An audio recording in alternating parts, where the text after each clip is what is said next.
রব্বুল আলামিন জানিয়েছেন, হে নবী, আপনাকে শুধু না, এর আগে বড় বড় নবীদের নাম আল্লাহ নিয়েছেন।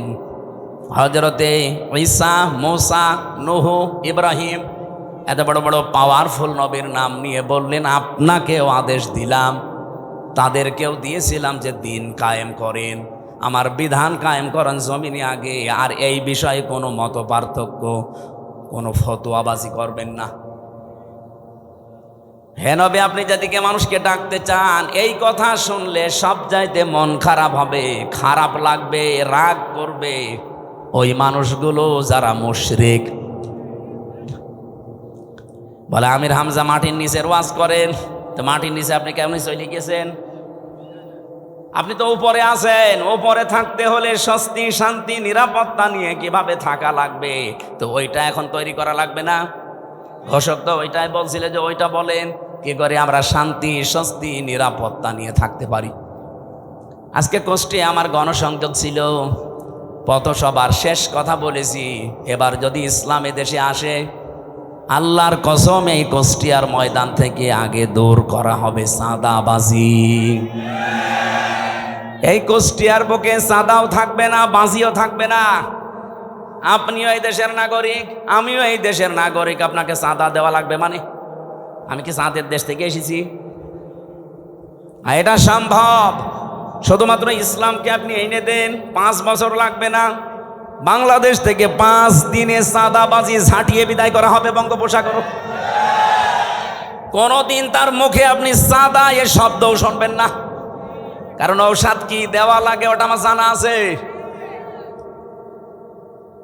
এ পৃথিবীতে যত বড় অপরাধ আল্লাহ তত বড় শাস্তি দিয়েছেন। দেখবেন জেনা করে যদি বিবাহিতা যারা, তাদেরকে পাথর মেরে মেরে ফেলা লাগবে।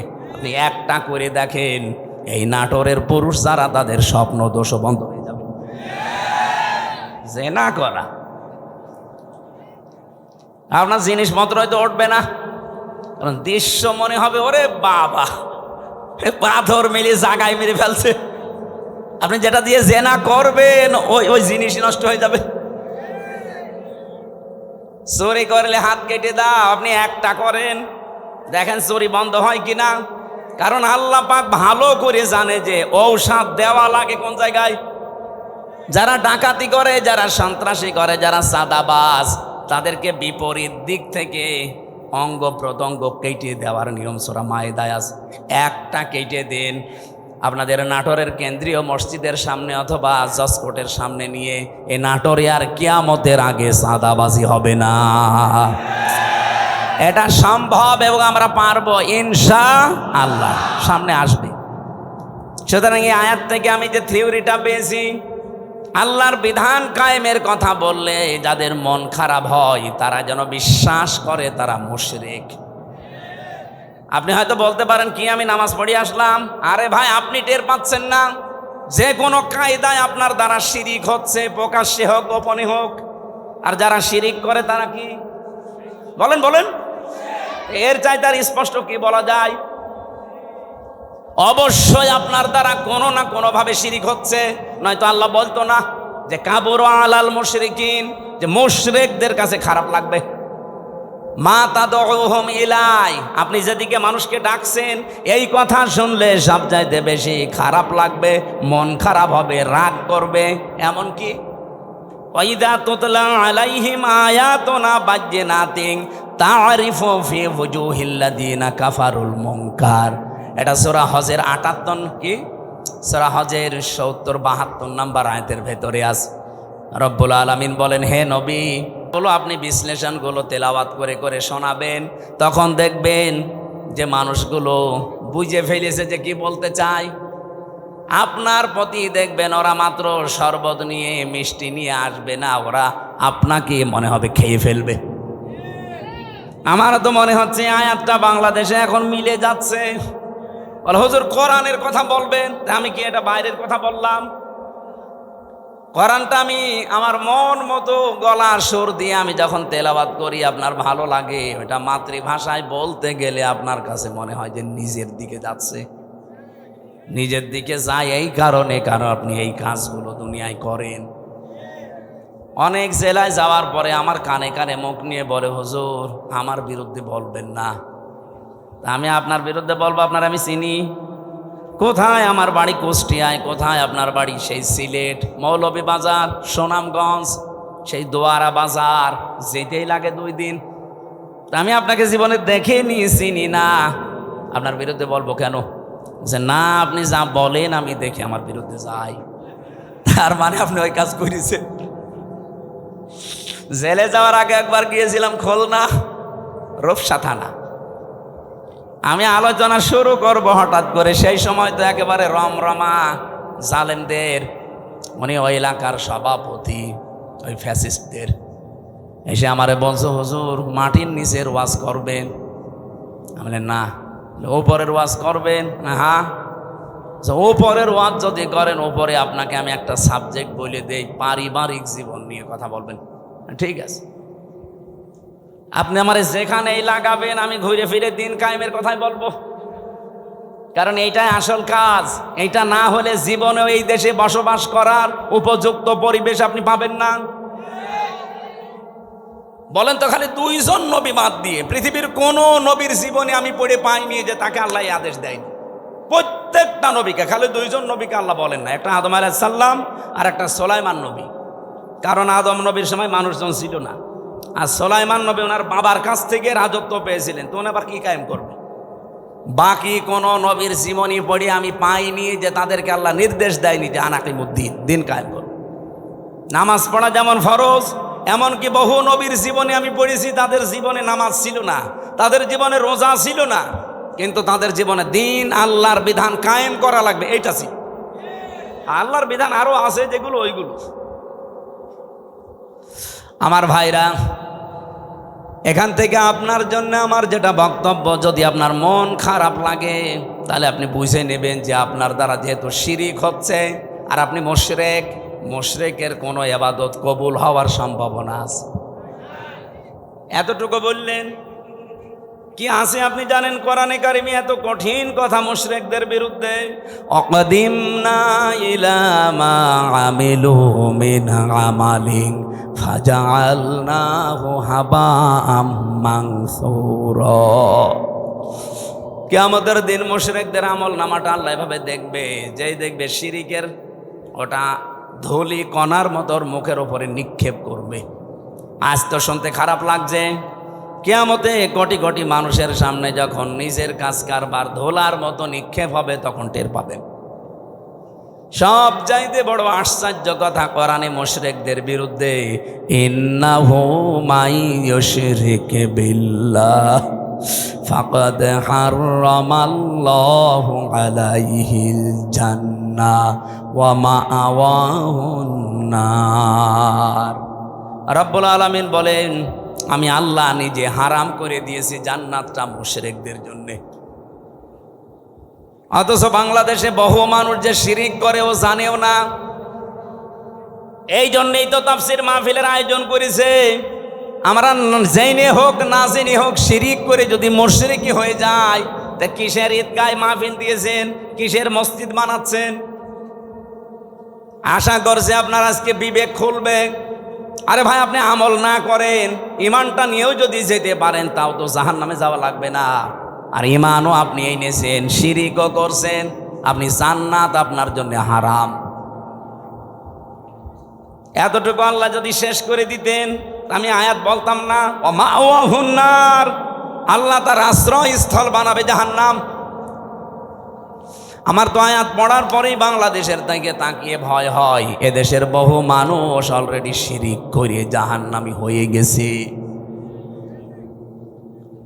নাটোরবাসী বড় ভালোবাসি আপনাদের পাশের জেলা, খুব ভালো করে খেয়াল করে দেখেন শিরিক জীবনে হচ্ছে কিনা। বলতে পারেন যে না, আমার জীবনে শিরিক নেই। কে বলেছে আপনাকে? শিরিকের এক কথায় জবাব হচ্ছে, আল্লাহ যেটা পারে ওইটা অন্য কেউ পারে, এই কথা বিশ্বাস করার নাম শিরিক। বলেন এবার আপনার জীবনে আছে কিনা? এখানে খুব বেশি নড়াচড়া হচ্ছে না, আর বন্ধ করে দেন।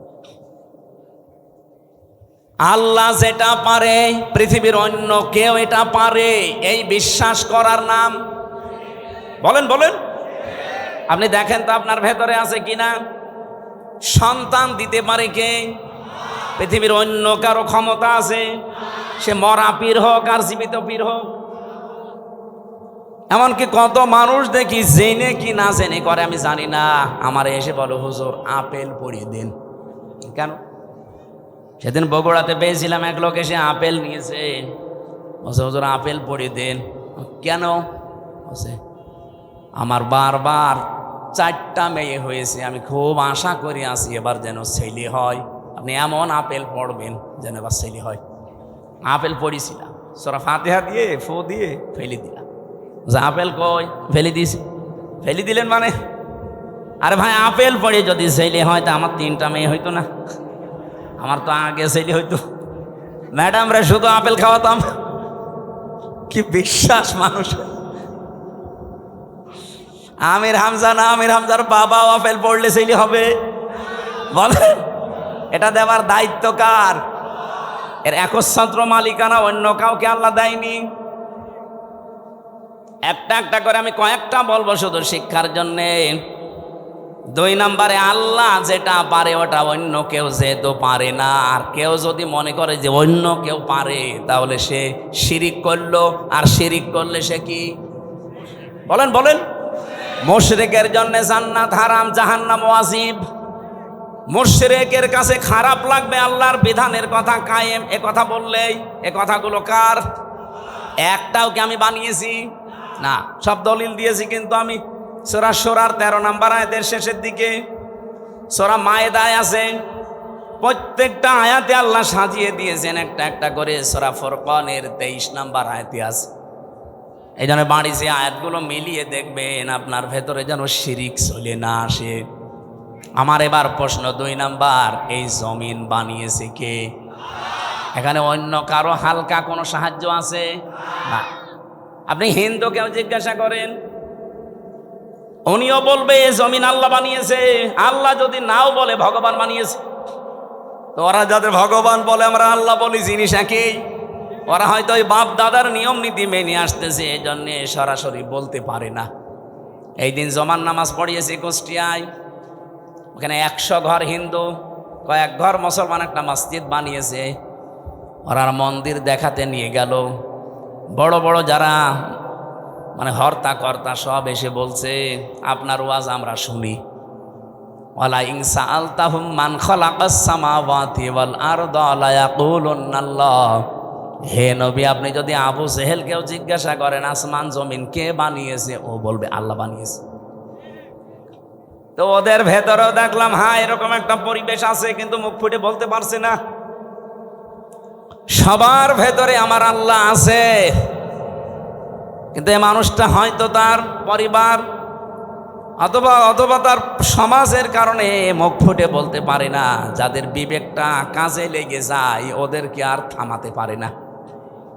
সেদিন যশোরের এক কলেজের অধ্যাপক হিন্দু, ওনারে বলেছিলাম যে স্যার আপনি তো BCS ক্যাডার, আপনার জ্ঞান আছে আমি জানি, আপনি আমার ধর্মীয় গ্রন্থ কোরআন আরবিতে পড়ার দরকার নেই, আপনি পড়তে পারবেন না। আপনাকে আমি ইংরেজি ভার্সন দিচ্ছি অথবা বাংলা, একবার বুঝে বুঝে পুরাটা পড়বেন। 3 মাস সময় দিয়েছিলাম যে 3 মাস পরে আপনার সাথে আমি দেখা করব। 3 মাস পরে দেখি আল্লাহর বান্দা নিজের থেকেই মুসলমান হয়ে গেছে। এজন্য বিবেক যদি হালকা কাজে লাগে ওরে আর আপনি ধরে রাখতে পারবেন না। কারণ পৃথিবীর মানুষ সবাই জানে যে পৃথিবীর সব ধর্মগুলো ভুয়া ধর্ম, বানানো ধর্ম, শুধু ইসলাম আল্লাহ পাঠিয়েছেন। এই জন্য অন্যান্য ধর্মে যারা আছে বাইরের দেশগুলোতে গেলে আমি দেখেছি খ্রিস্টানদের সাথে আমি কথা বলেছি, ইহুদিদের সাথে বসে কথা বলেছি, ওদের চেহারা দেখলে আপনি জীবনও টের পাবেন না যে ইহুদি। আমার তো আর জুব্বা কত বড়, আমার চাইতে বড় জুব্বা গায়ে দেয়। আমার তো আর দাড়ি কয়টা, আবার দাঁড়িয়ে পর্যন্ত মাথায় পাগড়ি বাঁধা, ওর স্ত্রীর সাথে আছে 5-6টা ছেলে মেয়ে, হাত মোজা পা মোজা পরা, দেখলে মনে হবে যে জিবরাইলের ছোট ভাই। নাম জিজ্ঞাসা করি যখন তখন টের পাই যেত ইহুদি। যেই বলি যে আপনার নবীর নাম কি, বলে জোসেফ। জোসেফ মানে মোসা। ইহুদি মোসা আলাইহিস সালামের অনুসারী দাবি করে। এই তখন বুঝি আরে তো মুসলমান নাম। জোসেফ বলছে মানে মোসা নবীকে মেনে চলে ওরা। যদিও মোসাকেও মানে না। খ্রিস্টানদের সাথে দেখা হয়েছিল আমেরিকায়, জিজ্ঞাসা করলাম ভাই ইংরেজিতে হ্যালো ব্রাদার, ওনারে আমি যত ভালো প্রশ্ন করলাম একটা একটা করে, প্রথম প্রশ্ন ছিল যে আপনার হোয়াট ইজ ইয়োর নেম। ওনার নাম বলার পরে আমি টের পেয়েছি যে না, এ মুসলমান না। কারণ ইহুদির নামের সিরিয়াল আমি জানি, খ্রিস্টানদের নামের সিরিয়াল আমি জানি, বৌদ্ধদের নামের সিরিয়াল আমি জানি। এর নাম শুনলেই বুঝি। যখন বলে যে আপনার নবীর নাম কি, হোয়াট ইজ ইয়োর প্রফেট, ও তখন বলছে আমার নবীর নাম হচ্ছে যিশু। যিশু মানে ঈসা। বলেন তো এই যে মানুষগুলোকে প্রথমে দেখলে আপনি জীবনও সাইন করতে পারবেন না। এত সুন্দর চেহারা, ধবধবে ফর্সা, দাড়ি মানে পাগড়ি এবং জোব্বা গায়ে, বিশাল সাদা জোব্বা গায়ে, স্ত্রীর সাথে আছে, একেবারে চোখও দেখা যায় না, হাত মোজা পা মোজা দেওয়া। বাস্তবতা যেটা আমি এখান থেকে নিয়ে আসতে পারি, ওই মানুষগুলো আজ মুশরিক, ওই মানুষগুলো আজ শিরিক করছে। শুধুমাত্র যদি বিবেকটা একটু কাজে লাগাতো, এ পৃথিবীর কোনো ধর্মে মানুষ থাকা সম্ভব না ইসলাম ছাড়া। খালি বিবেকটা মানুষ কাজে লাগায় না, এই জন্য বিভিন্ন ধর্মে প্রায় 4,500 ধর্ম এখন দুনিয়ায়। কত? 4,500। বাইরের দেশগুলোতে গেলে এগুলো আরো বেশি দেখা যায়। মালয়েশিয়াতে আমি যে বিশ্ববিদ্যালয়ে গিয়েছিলাম, ওখানে 120টা দেশের ছেলে মেয়েরা পড়ে।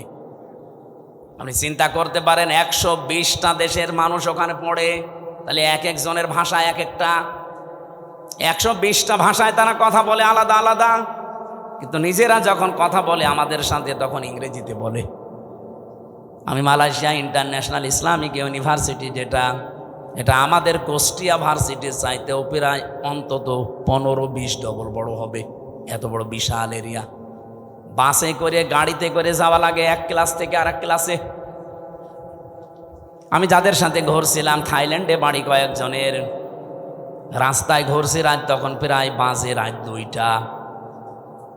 হঠাৎ দেখে একটা মোবাইল পড়ে আছে, আমার উনি ওনার ভাষা দিয়ে বলছে আপনার বাড়ি তো বাংলাদেশে, এই মোবাইলটার পাশ দিয়ে যদি শুধু বাংলাদেশ আর ভারতের ছেলে মেয়েরা না যায়, তো কিয়ামত পর্যন্ত পড়িয়ে থাকবে, কেউ নেবে না। আমার কি সুনাম করলো না, বাস দিল। আমরা বলছি বাংলাদেশ আর ভারতের ছেলে মেয়েরা যদি যায়, ও গায়েব করে ফেলবে। পৃথিবীর এখানে প্রায় 120টা দেশের ছেলে মেয়েরা আছে, কেউ এর পাশ দিয়ে গেলে ঘুরেও তাকাবে না যে লোকের জিনিস আমি কেন নেব। কিন্তু আপনারা যে এমন মানুষ,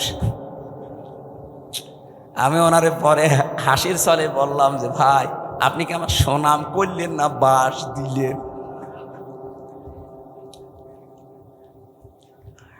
আমি যে কথা তুলেছিলাম, আজ বিবেকটা কাজে লাগিয়ে একটা বিসিএস ক্যাডার মাত্র 3 মাসের ভেতরে, উনি আরবিও পড়ে নাই, শুধু বাংলা আর ইংরেজি ভার্সন পড়ে অলরেডি মুসলমান হয়ে গেছে। আর আপনার কি হয়েছে? এবার আসেন, যারা বিশ্বাস করে যে জমিন আসমান আল্লাহ বানিয়েছে, আবু জেহেল যদি বিশ্বাস করে থাকে, না কিছু লাগবে না, একটু ভালো করে শোনেন তো। আপনি কোন দিকে তাকান? ওয়াজ দিয়েছেন আপনি, যদি না শোনেন না আরো অ্যাক্টিভ হওয়া লাগবে। এভাবে ক্লাস করে মানুষ? আপনি কি পাস? না, আপনি তো মানে ক্লাস করতে হলে অ্যাক্টিভ হওয়া লাগে। এইভাবে ক্লাস করা যায়? এই যে স্যার বসে আছে, জিজ্ঞেস করেন তো, এইভাবে ক্লাস নয় মানুষ। আরো অ্যাক্টিভ হন ভাই। আমি যে কথা বলি ওখান থেকে দেখবেন একটা শিক্ষা বের হবে। আমি আন্দাজে কোনো কথা পাঁচাল পারি না, অবশ্যই এখানে একটা শিক্ষা আছে, নাই তো বলতাম না। কি আছে সেইটা বের করার জন্য এই যে আন্টি শান্টি করছি। রব্বুল আলামিন বলেন, যেহেতু আসমান আর জমিন আমি বানিয়েছি, আলাহুল খালক ওয়াল আমরু তাবারাকাল্লাহু রব্বুল আলামিন। বানিয়েছেন যিনি, হুকুম চলবে তার, এ বিধানকার। তাহলে আপনার বিবেকের কি বলে যে জমিন আসমান আল্লাহ বানিয়েছে আর এখানে চলবে মানুষের তৈরি করা আইন? একটা কথা হইল। তাহলে আল্লাহ যেটা পারে ওইটা অন্য কেউ, তাহলে জমিন আল্লাহর বিধান চলবে, আল্লাহর এখানে অন্য কারো বিধান চলতে পারে না। যদি অন্য কারো আইন অন্য কারো বিধান আপনি চালাতে চান, আপনি অবশ্যই শিরিক করছেন। আর শিরিক করলে লোকটা কি? এইরকম মুশরিকের কাছে আল্লাহর বিধানের কথা বললে মন পাওয়া যাবে? তার কি হবে? রাগ হবে, গা জ্বলবে, মারতে আসবে। তাহলে বাংলাদেশে এবার বলেন তো 92% মুসলমান আমরা না 92% মুশরিক? আমাদের রাগ হয় কেন? দোষ তো আপনার না, আপনি শিরিক করে ফেলছেন। জমিন আল্লাহর, আপনি নিজে বলছেন এখানে আইন চলবে আল্লাহর, অথচ আপনি এমন এক দল করেন যে দল আল্লাহর আইন বিশ্বাস করে। তাহলে আপনার শিরিক হচ্ছে না? আর এই কথাটা আমি একটু বাংলা ইংরেজি আরবি মিলে বলতে গেলে আপনার রাগ হয় না? এরপরও আমি জানি কিছু মানুষের মন ফিরবে না, কারণ ওদের আবু জেহেলের মতো খতম করে দেওয়া।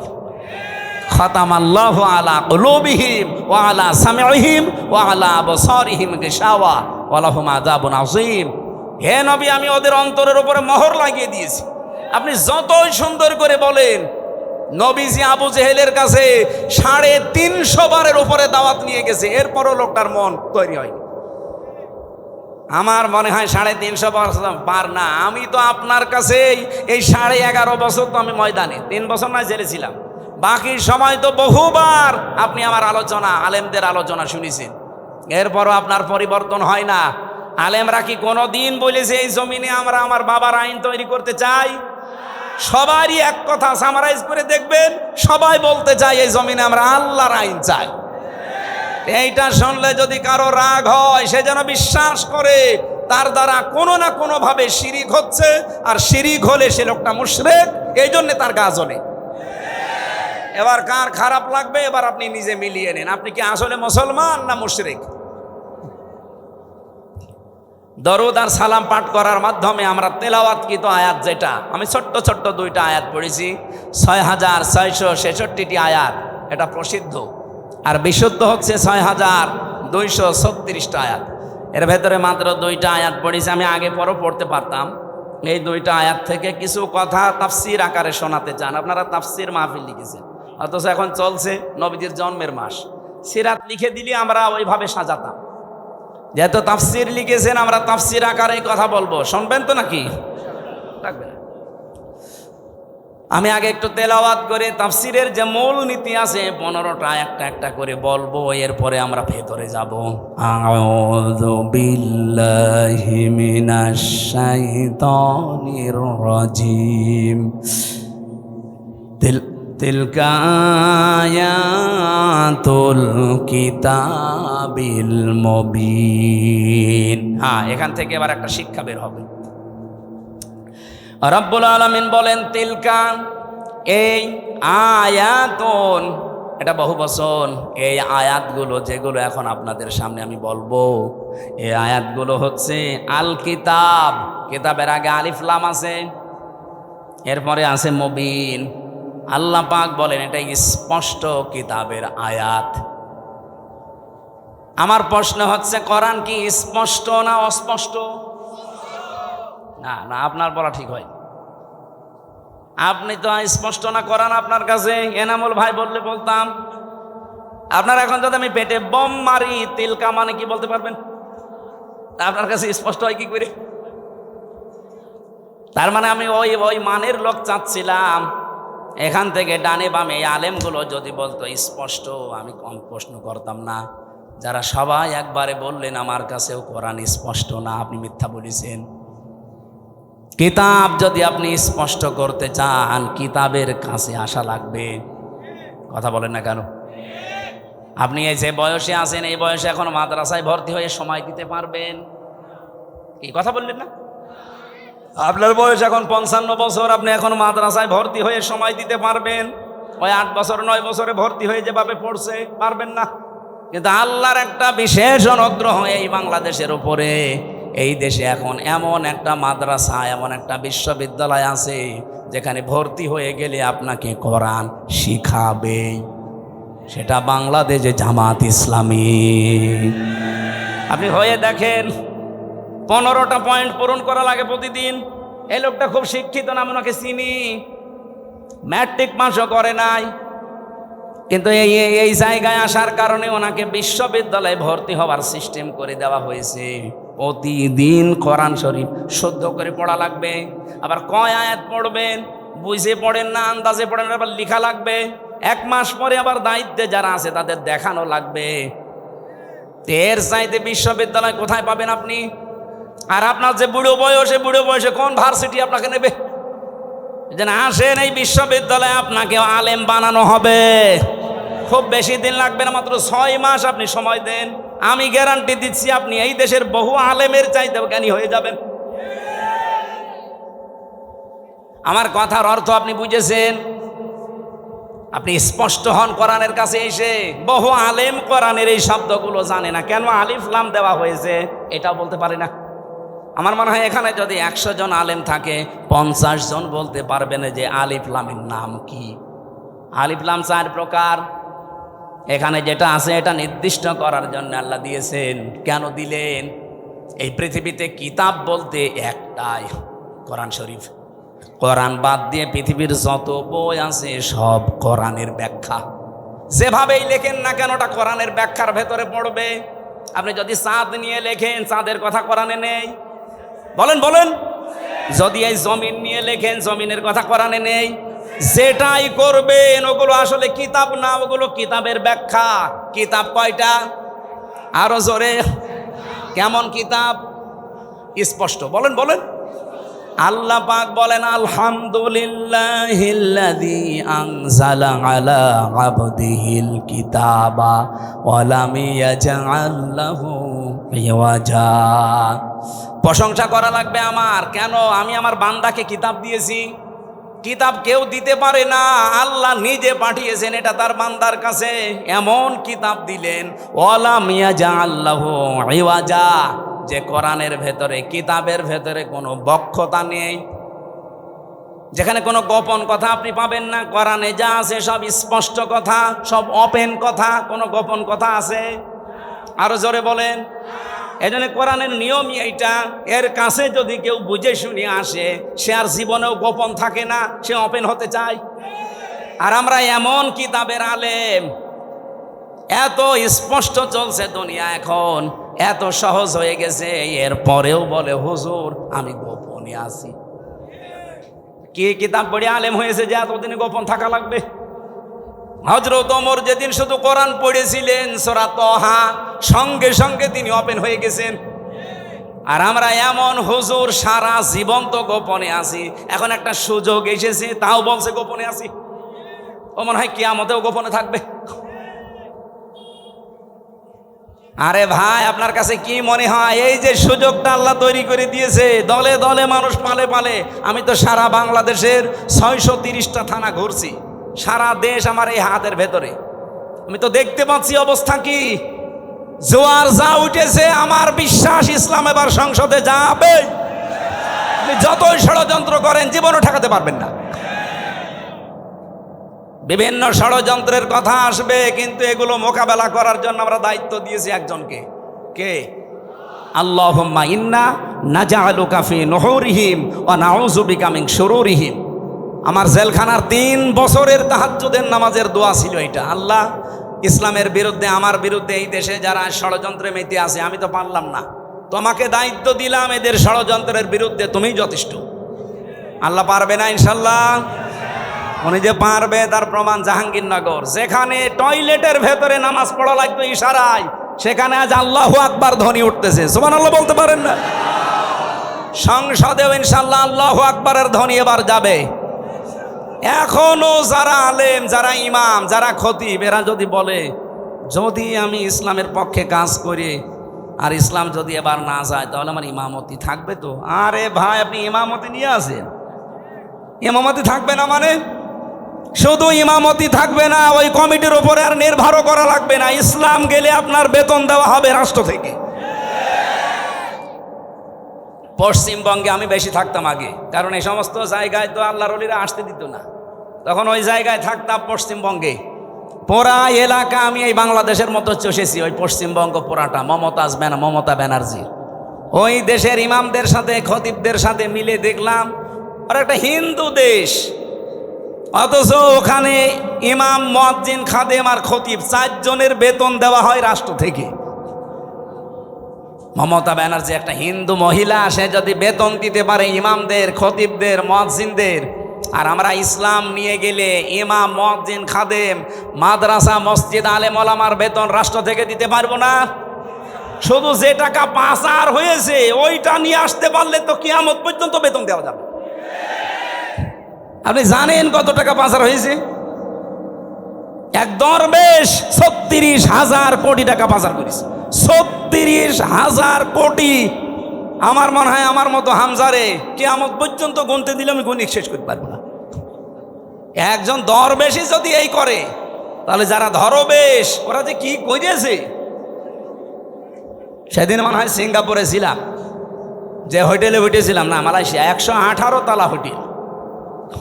আমি আর এক হোটেলে আমি বললাম এত জায়গা এত দূরে আমার রেখে না, আমার কাছে দিন। ওই হোটেলটাও 75 তলা। 75 তলার উপরে উঠে আমি জানালা খুলে দিয়েছি। আমার মনে হচ্ছে যে একটা জান্নাতের মতো বাতাস আসতেছে। ওখান থেকে বললাম একটু নিচে যেয়ে দেখি তো খাবার পাওয়া যায় কিনা। নিচে যেয়ে নামলাম, নেমে দেখি 2 জন বসে বসে রাত 2টা বাজে চা খাচ্ছে। আমি চেহারা দেখে বুঝে ফেলেছি। আমি যে সালাম দিলাম আসসালামু আলাইকুম, ও তো বলবে যে ওয়ালাইকুম আসসালাম না, বলছো হুজুর আমরা আগেই পালিয়েছি। একটা সালামের জবাব হইল, আমি দিলাম আপনার সালাম আর আপনি বলছেন আমরা আগেই পালিয়েছি। কি বলেন আপনি? না, ওই 4 তারিখে দেখলাম যে ভালো না, চলে এসেছি। তাই আপনি এই হোটেলে আছেন, অথচ আপনার তো শুনেছি যে 620টা বাড়ি। কত? 620টা বাড়ি ওর। না না, ওই যে ভূমি মন্ত্রী ছিল যেটা সাইফুদ্দিন জাবেদ নাকি না, ওর সাথে আরেক শয়তানও আছে।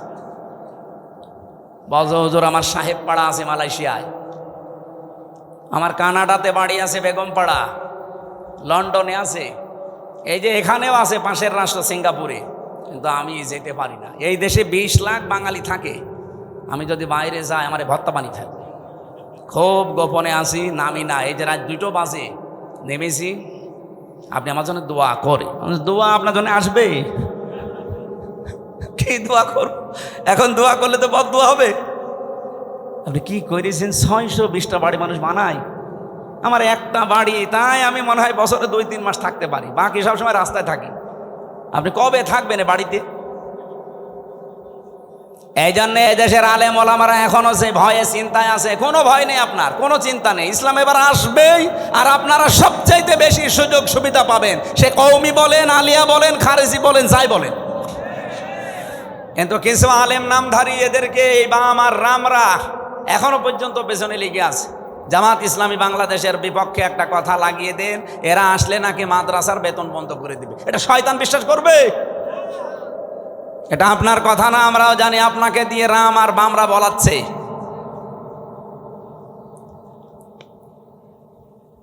আমার ভাইরা, এই জন্য কিতাব যেহেতু স্পষ্ট, আমরা স্পষ্ট কথা এবার বলবো। এটা যদি কেউ রাজনীতির গন্ধ খুঁজে মনে করেন এটাও আমাদের মতো ধান্দাবাজি, এক চোর আর একজন কেউ চোর মনে করে, কি কথা বলেন না কেন?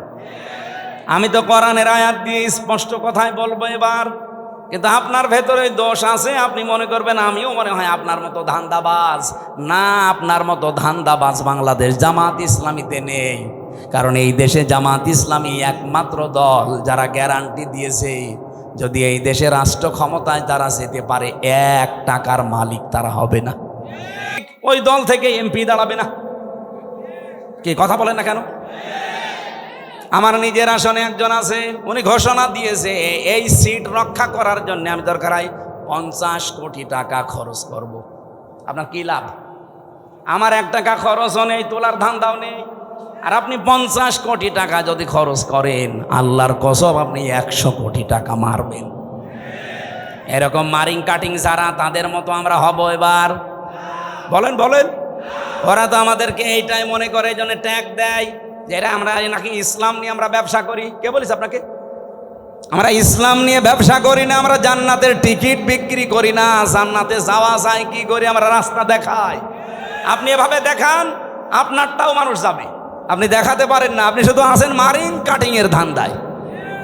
বাবা শাহজালাল কুত্তা বিড়াল সব হালাল, সব হালাল করে নিয়েছে। কুত্তা বিড়াল কি সব হালাল? তো মানুষের কাছে তো মনে হচ্ছে সব হালাল হয়ে গিয়েছে। আল্লাহ এত শত শত ঘটনা দিয়েছেন কোরআনে, তার ভেতরে একটা ঘটনা আমাদেরকে শোনাচ্ছেন আশার সঞ্চার করার জন্যে। দেখেন তো আপনারা আশা জাগে কিনা।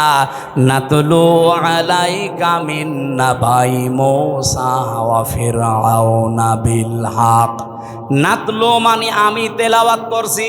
কে বলেন? বলেন। আল্লাহ বলেন আমি তেলাওয়াত করছি আলাইকা আপনার কাছে বা আপনার উপরে আমি তেলাওয়াত করছি আপনার নিকটে। মিন নাবাই ঘটনা থেকে। কার ঘটনা? মূসা ওয়া ফিরআউনা, মূসা এবং ফেরাউনের বিল হাক্কি সত্য ঘটনা। তার মানে এখন যেটা বলা হবে এটা মিথ্যা। বলেন। বলেন। আল্লাহ বলেন আমি সত্য ঘটনা দাও যেমন তেমন ভাবে না, যথাযথভাবে তোমাদেরকে আমি শোনাচ্ছি। হ্যাঁ, এটা শুনলে কি হবে? লিকৌমি ইউমিনুন, যে জাতির ভেতরে আমি আল্লাহর প্রতি বিশ্বাস আছে এই ইমানদারদের জন্য আমি বর্ণনা করছি। কি হয়েছিল শোনো, তোমরা তো ওই সময় ছিলে না। ইন্না ফিরআউনা আলা ফিল আরদি, অবশ্যই ফেরাউন এই জমিনের ভেতরে ছিল একজন স্বৈরাচার, সন্ত্রাসী, সীমা লঙ্ঘনকারী। আমি একটা শব্দ যদি বানিয়ে বলি, যারা এখানে বসেন তাদের জিজ্ঞাসা করেন, আমি আয়াতটা বাংলাদেশের সাথে মিলিয়েছি। বলেন তো আল্লাহ ১৫০০ বছর আগে না হাজার হাজার বছর আগের ঘটনা এটা, এই নাজিলি হয়েছে এই ঘটনাটা ১৫০০ বছর আগে। তিনি বললেন এই পৃথিবীর জমিনে একজন ফেরাউন ছিল, সে ছিল সীমা লঙ্ঘনকারী। কি করেছিল সে? ওয়াজআলা আহলাহা শিয়া, এই জমিনে ওর দেশের মানুষের ভেতরে দলে বিদলে মানুষকে বিভক্ত করে রেখেছিল। আমাদের বাংলাদেশের দিকে তাকান, এই ৫৪ বছরে বহু মানুষ এই দেশে দায়িত্বে এসেছে, তাদের একমাত্র টার্গেট ছিল ইসলাম যেন এক জায়গায় হতে না পারে। এবার একটু ৮টা দল ইসলামী এগুলো একটু এক জায়গায় এসেছে, অনেকের মাথা খারাপ হয়ে গেছে। ফেরাউনের অভ্যাস ছিল এই, ওর কর্মসূচি দিয়ে রেখেছিল এরা যেন এক জায়গায় হতে না পারে। এদের দলে বিদলে বিভক্ত করতে করতে ছোট ছোট দল বানিয়ে দাও। এ বাংলাদেশে এমনও দল আছে, উনি সভাপতি, ওনার ছেলে সেক্রেটারি, আর কেউ নেই। কি আমি বানিয়ে বললাম? জেলখানায় আমার সাথে একজনের দেখা হয়েছিল, ওনার নাম আব্দুল মতিন। উনি হচ্ছে আল্লাহর দলের সভাপতি সারা বাংলাদেশের।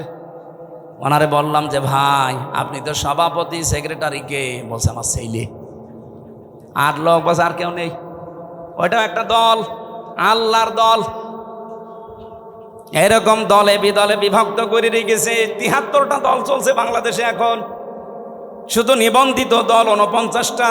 বাংলাদেশে আরো যেগুলো আছে আমি সেইদিন হিসাব করে দেখলাম ৭৩টার উপরে। তাহলে এই যে ফেরাউন এই কাজ করেছিল হাজার হাজার বছর আগে, আর এই লেডিস ফেরাউনও আমাদেরকে দলে বিদলে বিভক্ত করে রেখেছিল এই কয় বছরে। ফেরাউনের সাথে দেশের কাজ মিলছে না। ফেরাউনের কাজ আর একটা ছিল,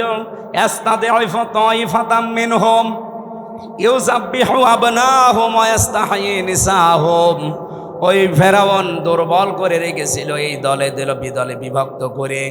ওই দেশে পুরুষদেরকে সে মেরে ফেলতো আর মেয়েদেরকে সে বাঁচিয়ে রাখতো। এর দুইটা অর্থ হতে পারে, হয়তো সন্তান হত্যা করেছিল লাখের উপরে, আপনারা জানেন। পুরুষদেরকে মেরে ফেলার অর্থ কি? এই ফেরাউন লেডিস যেটা বিদায় নিয়েছে এইটাও কিন্তু এই কাজ করেছিল। পুরুষদেরকে সরাসরি হয়তো জবাই করে মেরে ফেলেনি, কিন্তু একটা মানুষ যোগ্যতা সম্পন্ন হওয়ার পরে শুধু দলীয় পরিচয় দেখে তার চাকরি হয়নি, তার মানে তাকেও মেরে ফেলার সাথে। আমি কথা বোঝাতে পারিনি? মাওলানা এনামুল হক যেখানে ওঠার কথা সেই জায়গায় ওনার শুধু দলীয় পরিচয় থাকার কারণে ওই জায়গায় উঠতে দেয়নি। ওনারে বসিয়ে রেখেছে সেই যে নিচের চেয়ারে ওখানে, ওখান থেকে অথচ এই 15 বছরে ওনার ওঠার কথা 5 সিঁড়ি পার হয়ে। এই যে উঠতে না দেওয়া এটাও মেরে ফেলার শামিল। এই কথা বলেন না কেন? আমার সামনে আমি নিজে মনে করেন আমার রোল নাম্বার 1 50 নাম্বার স্যার, তারে এনে আপনি বসিয়ে দিয়েছেন চেয়ারে, বলেন তো আমাকে মেরে ফেলা কিনা? ফেরাউন এটা করেছিল ওই জামানায়, আর এই জামানায় ফেরাউন এখন ঠিক এই কায়দায় পুরুষদেরকে অলরেডি শুধু ইসলাম মানার কারণে মেরে ফেলেছে। ঢাকা বিশ্ববিদ্যালয়ে মাদ্রাসার ছাত্রছাত্রীরা ভর্তি হতে পারবে না, অথচ আমার চাইতে অনেক অগা আছে ভার্সিটি ভর্তি হতে পারবে। ইসলামকে তারা কোন জায়গায় নিয়েছে? ক্লাস 5 এবং 8-এ বৃত্তি পরীক্ষায় আগে 100 মার্ক ছিল, এই জালেমরা এসে ওইটাও তুলে দিয়েছে। এর যে কিছুদিন আগে 2 নবীর নাম নিয়ে যিনি বসে আছেন, ডক্টর মোহাম্মদ ইউনুস, কয় নবী? 2 নবীর নাম, অথচ গানের মাস্টার নিয়োগ দিল, শরীর চর্চার মাস্টার নিয়োগ দিল, 1 থেকে 5 পর্যন্ত একটা আলেম মাওলানা নিয়োগ দিতে পারে নাই। এই কথা বললেন না কেন? এই দাবি নাটোরবাসী করে কিনা যে আমরা প্রত্যেকটি প্রতিষ্ঠানে 1 থেকে 5 পর্যন্ত একজন আলেম মাওলানা টিচার চাই? এই দাবি আছে কার? দেখে লিল্লাহি তাকবীর। দেখেন তো, হাত তোলেন কে? দেখেন, এটা রেকর্ড হচ্ছে, তোলেন। আপনি কোরআনের পক্ষে আছে এটা আজকে হাত তুলে দেখান। ডক্টর মোহাম্মদ ইউনুসের কাছে যদি নাও যায়, এটা আরো সে চলে গেছে ইনশাআল্লাহ। ইব্রাহিম নবীর পক্ষে একটা ব্যাঙ প্রসাব করেছিল, তাই আল্লাহ তারে কবুল করে নিয়েছে, তার প্রসাবও পাক। আর আপনি আজকে কোরআনের শিক্ষার পক্ষে হাত তুলে কিয়ামতের দিনে এই হাত আপনাকে জান্নাতে নেওয়ার জন্য চেষ্টা চালাবেন ইনশাআল্লাহ। আমার ভাইরা, তাহলে পুরুষদেরকে মেরে ফেলতো আর মেয়েদেরকে সে বাঁচিয়ে রাখতো ভোগ করার জন্যে, অথবা তাদেরকে দিয়ে জেনা ব্যভিচার করিয়ে করিয়ে সমাজটা নষ্ট করার জন্যে। ইন্নাহু কানা মিনাল মুফসিদিন, আল্লাহ পাক বলেন নিশ্চয় সে ছিল ফাসাদ সৃষ্টিকারী, সীমা লঙ্ঘনকারী, বিশৃঙ্খলাকারী। এ পর্যন্ত আল্লাহ যদি শেষ করে দিতেন, এই আয়াতগুলো আমি বলতাম না। এবার একটা আশার বাণী শুনিয়েছেন, ওয়ানুরিদু আন্নামুন্না, আল্লাহ পাক বলেন আমি একটা ইচ্ছা করলাম।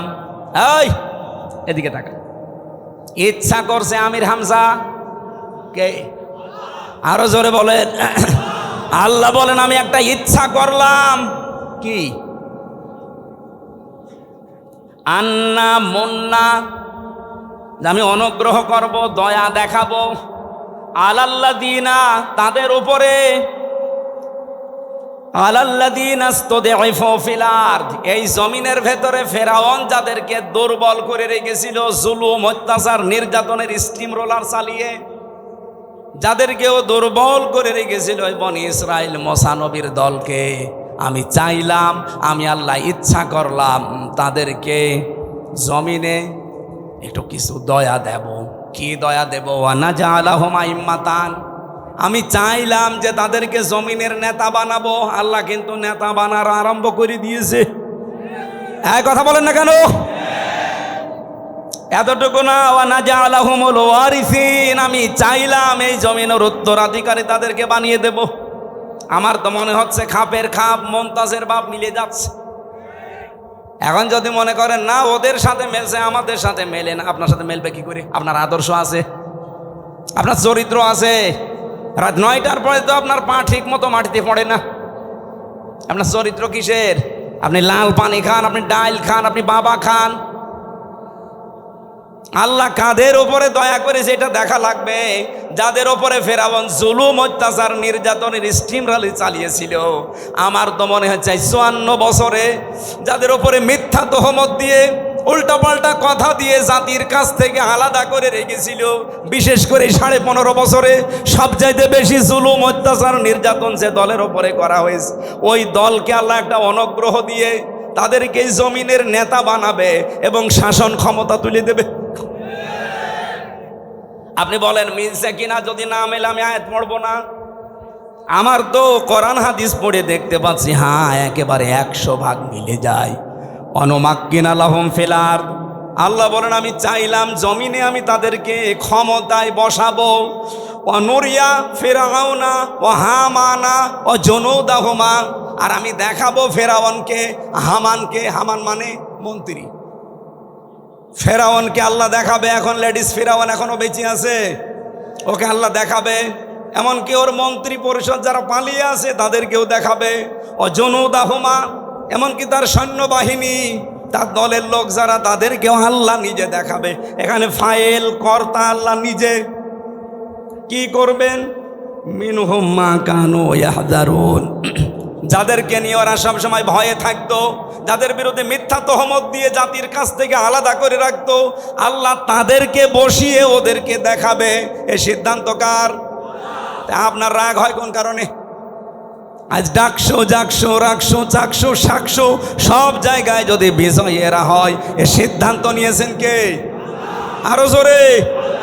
আপনার রাগ হয় কোন কারণে? আল্লাহ সিদ্ধান্ত নিয়ে এটা করছে, জমিনের শাসন ক্ষমতা আল্লাহ তাদের দেবে। এ জমিনের উত্তরাধিকারী এবার হবে ইসলাম। আরো জোরে বলেন ঠিক কিনা? এটা দেখতে চান না চর্ম চোখে?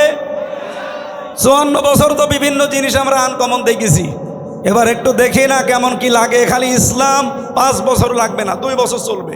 এই বাংলাদেশ মিনি জান্নাত যদি না হয়, আপনাই আমার কাছ থেকে বুঝে নেবেন। খালি 2 বছর চলতে দেন কোরআনটা দিয়ে। 500 আইন আছে এর ভেতরে। 151 জন যদি এবার যেতে পারে না কোরআন বুকে নিয়ে, এদেশ ঠান্ডা করতে কাউকে লাগবে না, 151 জনই যথেষ্ট। এক এক অধিবেশনে একটা একটা করে আইন পাশ হবে, আর বাংলাদেশের মানুষের ভাগ্যের চাকা খুলে যাবে।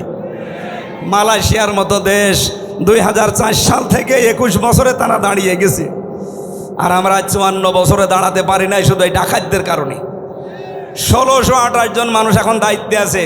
এই মানুষগুলো হযরতে ওমরের মতো বানিয়ে দেন, আল্লাহর কসম এই দেশটা মিনি জান্নাত হয়ে যাবে। প্রশাসনের উপরে যেই মানুষগুলো এখন দায়িত্বে আছে, এদের উপরে যে বৈষম্য চলছে, ইসলাম আসলে এটা প্রথম দূর করা হবে। এই যে পুলিশের 2,13,000 পুলিশ আছে। আগের জামানার কথা বাদ দিলাম, জালেমদের সময়, এখন প্রায় 2 লাখ পুলিশই অন্তত ভালো, 13,000 একটু খারাপ আছে। এরপরও ওরা যে বাম হাতের ইনকাম করে, শুধু দোষ ওদের না। আমরা কোরআনে কারিমকে এবার যদি সত্যি জায়গা মতো নিয়ে যেতে পারি, সর্বপ্রথম হাত দেওয়া হবে এই দেশের প্রশাসনে। ওদের প্রথম কাজ হবে, ওরা মেনে চলবে ওদের আইজির কমান্ড। বাংলাদেশে কোনো নেতা খেতা কোনো নেত্রীর কথা ওদের শোনা লাগবে না। 2 নম্বরে 8 ঘন্টা ডিউটির পরে যেই কয় ঘন্টা ওরা ডিউটি করে জনগণের জন্য, ওভার টাইম হিসাবে মাস শেষে বেতন দেওয়া লাগবে। 3 নম্বরে এই যে আজ নাটোর নলডাঙ্গা থানা থেকে, এটা কয় কিলো জানি না আমি, কয় কিলো? 4 কিলো। এই 4-8 কিলো পথ ওরা এখানে এসেছে, এখানে থাকবে সারাদিন। মনে করেন সে দুপুরবেলা এসে এগুলো দেখছে, ওদের খাবার দাবার নাস্তা, এরপরে এই যাওয়া আসার যে বিল, এগুলো কিন্তু ওদের নিজেদের পকেটের টাকা। ওই যা বেতন পায় ওখান থেকে কেটে নেয়, ওখান থেকে খরচ করে। অথচ ওর ওপরে ওর মা বাবা স্ত্রী সন্তান সবগুলো ডিপেন্ডেন্ট। কথা বলেন না কেন? তো ও কি করবে? ওই 32,000 টাকা দিয়ে যখন চলে না, তখন ওই মাম হাতের ইনকাম করে, আর তখন ওদের খারাপ বলি। একটা মানুষ খারাপ হয় কেন? ওই রাস্তাটা বন্ধ করে দেন, ও খারাপ হবে না। পুলিশ যদি এখানে কেউ থাকে, আপনি তারা জিজ্ঞাসা করে দেখেন, আজকে যদি সে দুপুরে এখানে এসে থাকে, খাবার খাওয়া, চা নাস্তা খাওয়া, যাওয়া আসার সব বিল ওর পকেটের। কেন? ও কি ওর বাবার কাজ করছে না আমাদের কাজ করছে? যে সমাজের কাজ যখন করবে, এই বিল সমাজের অথবা সরকারের দেওয়া লাগবে না? এটা দেওয়া হয় না। এরকম প্রত্যেক জায়গায়। আমি যে ওসিকে পড়াতাম কুষ্টিয়ায়, সেই 11 সালে, ওনার বেতন ওই সময় মনে হয় কত 42,000 টাকা ছিল, আমার সঠিক মনে নেই।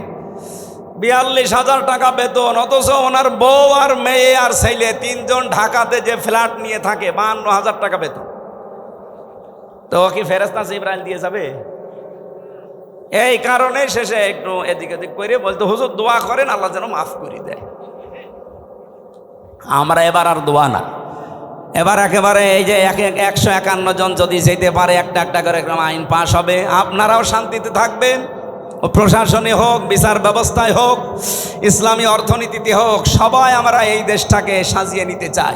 সুতরাং এই দেশে আর সাদাবাজি হবে না, এ দেশে মানুষ মার্ডার হবে না, ধর্ষণ বললাম না, সব নদশ বন্ধ হয়ে যাবে।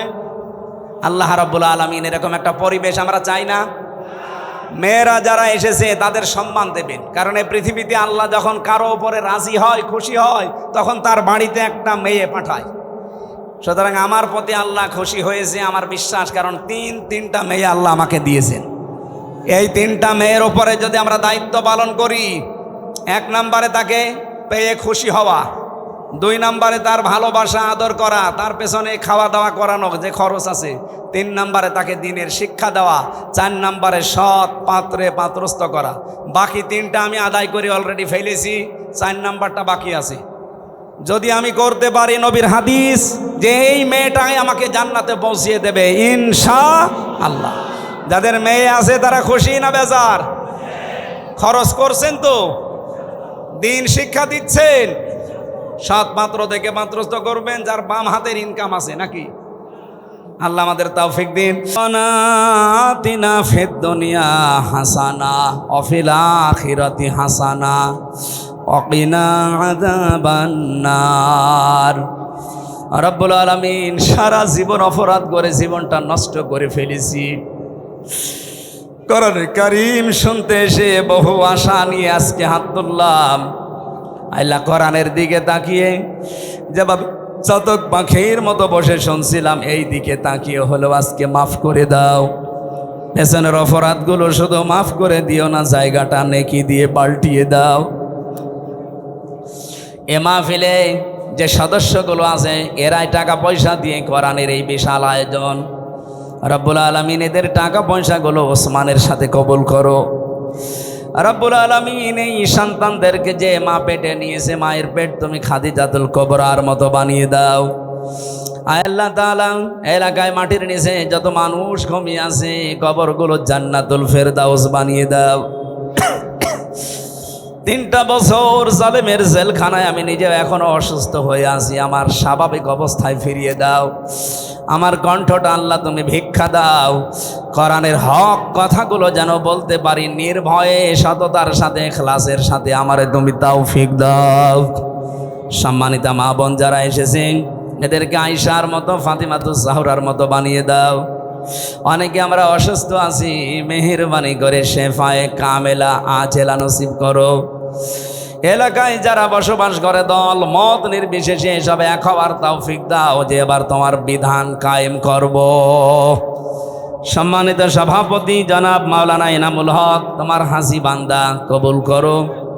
সহসভাপতি যারা, অনেক আলেমের নাম দেখলাম, প্রধান অতিথি, বিশেষ অতিথি, আল্লাহ যত আলেম এখানে কথা বলেছে মাওলানা আব্দুল মজিদ ভাই সহ প্রত্যেকটি আলেমকে মঞ্জুর করো।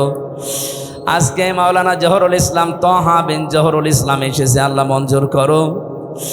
রব্বুল আলামিন, আমার মেয়েটা অসুস্থ, ছোটটা, মেহেরবানি করে শেফায়ে কামেলা আজেলা নসিব করো। আমার মা অসুস্থ হয়ে পড়ে আছে, তাকেও তুমি শেফায়ে কামেলা দাও। চর্ম চোখে বড় আশা জাগে দেখতে যে তোমার কালাম দিয়ে দেশটা চলছে। জীবনে কিচ্ছু চাই না, যা দিয়েছো যথেষ্ট, শুধু এই আশাটা পূরণ করো। আল্লাহ একবারের জন্য হলেও যেন দেখতে পাই যে 56,000 বর্গ মাইল তোমার কালাম দিয়ে চলছে।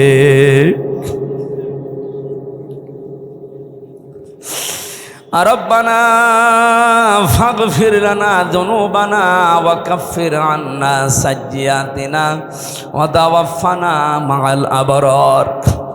রব্বানা হাব লানা মিন আজওয়াজিনা ওয়া যুররিয়াতিনা কুররাতা আয়ুনি ওয়াজআলনা লিল মুত্তাকিনা ইমামা।